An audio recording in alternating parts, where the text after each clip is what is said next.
কিন্তু আমরা ভুরি ভুরি অভিযোগ পেয়েছি যে ভোটার তালিকা থেকে নাম বাদ গেছে, স্থায়ীভাবে নাম বাদ গেছে এবং ট্রাইব্যুনালে বা সিএ তে অ্যাপ্লিকেশন করেননি এমন অন্তত 30 লক্ষের কাছাকাছি, অ্যাপ্রক্স বলছি, সংখ্যাটা আরো ক্লিয়ার হয়ে যাবে ফর্মগুলো ফেরত এলে, তারাও লক্ষ্মীর ভান্ডারের টাকা পাচ্ছেন। মূলত অভারতীয়দের,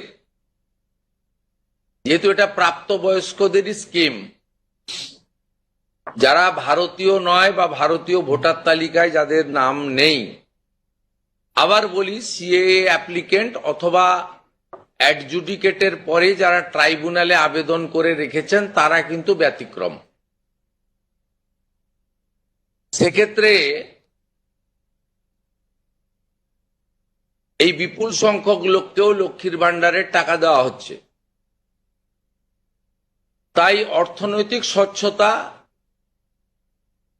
পশ্চিমবঙ্গে বসবাসকারী আমাদের মা বোন দিদি যারা উপযুক্ত এবং যারা এই অর্থ পেয়ে আর্থিক নিরাপত্তা পান, কেবলমাত্র তাদের জন্যই এই স্কিম বা অর্থ দেওয়া উচিত বলে আমাদের বর্তমান মন্ত্রিসভা মনে করে।